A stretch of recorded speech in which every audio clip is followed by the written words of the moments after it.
امام حسن کی سخاوت کی مثالیں کتابوں میں اور ضرب المثل ہے،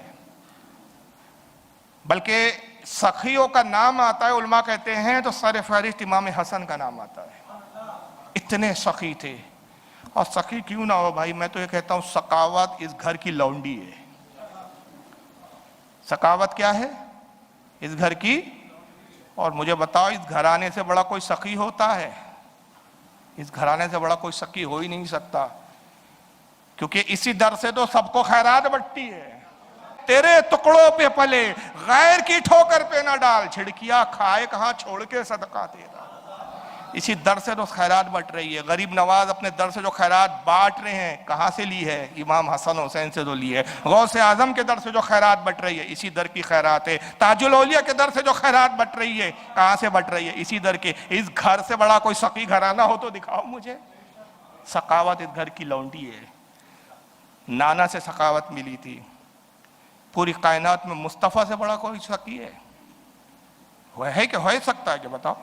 خود فاقے سے زندگی گزاری، مگر کسی کو کبھی کسی غلام کو نا امید نہیں ہونے دیا آپ نے۔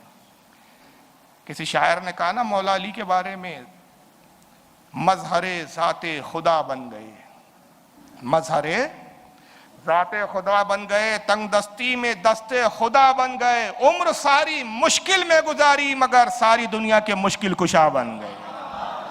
خود تو عمر مشکلوں میں گزاری مگر ساری دنیا کے مشکل کشا رہے۔ تو مصطفیٰ سے بڑھ کر کوئی سخی نہیں۔ خود کہتے ہیں، امام بخاری رحمۃ اللہ علیہ اس حدیث کو نقل کرتے ہیں، حضرت امیر معاویہ راوی، امیر معاویہ کہتے ہیں کہ رسول اللہ منبر پہ آئے اور فرمایا، انما انا قاسم واللہ یؤتی، خزانوں کا مالک اللہ ہے اور اس کا تقسیم کرنے والا میں ہوں، ان خزانوں سے میں تقسیم کرتا ہوں۔ اور اعلیٰ حضرت نے تو شعر میں ہی مسئلہ حل کر دیا، لا ورب العرش، لا ورب العرش، عرش کے پروردگار کی قسم۔ اس کا مطلب کیا ہوتا ہے؟ لا ورب العرش، وہ رب جو عرش کا مالک ہے، اس عرش والے رب کی قسم، لا ورب العرش، جس کو جو ملا ان سے ملا، بڑھتی ہے کونین میں نعمت رسول اللہ کی۔ اور شعر کی گہرائی میں جائے، بڑھتی ہے کونین میں، کہاں بڑھتی ہے؟ کونین کہتے دو جہاں کو، صرف دنیا میں نہیں، آسمانوں میں بھی خیرات نبی کی بڑھ رہی ہے۔ یہ ایک جہاں، وہ ایک جہاں، فرشتوں کو بھی جو انعامات مل رہے ہیں مصطفیٰ کے در سے مل رہے ہیں۔ یہ اعلیٰ حضرت کا تصور ہے، بٹتی ہے کونین میں نعمت رسول اللہ کی۔ اور ہمارے اہل سنت کے شاعر زندہ ہے الہ آباد کی، مجھے نام یاد نہیں آ رہا ہے، عالم ہے، تو وہ کہتے ہیں کہ تجھ کو کیا دیں گے یہ شہ بطحا پر چھوڑ دے، تجھ کو کیا دیں گے یہ شہ بطحا پر چھوڑ دے، تو غلام ان کا ہے سب کچھ ان کی عطا پر چھوڑ دے، اپنی بخشش کی فکر کرنے والا تو کون ہے؟ مصطفیٰ کا کام ہے مصطفیٰ پر چھوڑ دے۔ اپنی بخشش کی فکر کرنے والا تو کون ہے؟ مصطفیٰ کا کام ہے مصطفیٰ پر چھوڑ دے۔ کیا ہے بدعت، کیا ہے سنت، فیصلہ تو خود نہ کر۔ کیا ہے بدعت، کیا ہے سنت، فیصلہ تو خود نہ کر، یہ بریلی کے شاہ امام احمد رضا پر چھوڑ دے۔ یہ بریلی کے شاہ امام احمد رضا پر چھوڑ دے، تیری اوقات نہیں ہے کہ تو فیصلہ کرے کہ بدعت کیا ہے اور سنت کیا ہے۔ تو سب آقا دے رہے ہیں، تجھ کو کیا دیں گے شہ بطحا پر چھوڑ دے، تو غلام ان کا ہے سب کچھ ان کی عطا پر چھوڑ دے، اپنی بخشش کی فکر کرنے والا تو کون ہے؟ مصطفیٰ کا کام ہے مصطفیٰ پر چھوڑ دے۔ اس در سے خیرات بٹی ہے، تو امام حسن کیوں نہ بانٹتے خیرات؟ کیسی کیسی سخاوت کے واقعات ہیں۔ ایک غلام کو دیکھتے ہیں، آپ ایک جگہ سفر کر رہے ہیں، ایک باغ ہے کھجوروں کا، غلام بیٹھا ہوا ہے باغ میں، غلام ہے کالا حبشی غلام، روٹی رکھی ہے، بازو میں کتا لاوارث، آوارہ کتا لاوارث کتا بیٹھا ہوا ہے، آنکھوں میں چیپڑ ہے کتے کے، گندا سا کتا۔ غلام روٹی توڑتا ہے، ایک نوالا خود کھاتا ہے، ایک نوالا کتے کو کھلاتا ہے۔ غلام کا سلوک دیکھو جانور، اور ہم کیا کرتے ہیں؟ مارا پتھر، مارا ڈنڈا، بھگایا۔ روٹی تو دے نہیں سکتے، روٹی دینے کی اوقات ہی نہیں ہے۔ ایسے بھی چھچورے دیکھا میں نے، وہ بیچارے کتوں کی دوموں پہ پٹاخے باندھ دیتے ہیں۔ ایسے بھی کمینوں کو دیکھا میں نے، میں کمینہ ہی بولوں گا، کمینے ہیں تو کمینہ ہی بولوں گا، برا لگے تو میری بلا سے، پیٹرول ڈال دیتے بیچاروں کے پیچھے کے حصے میں، وہ بلا کرا تڑپ رہے، ان کمینوں کو مزہ آتا ہے۔ یہ حالت ہے۔ اور اب امام حسن نے بتایا کہ جانوروں سے محبت کرنے والوں کے ساتھ ہم کیا سلوک کرتے ہیں۔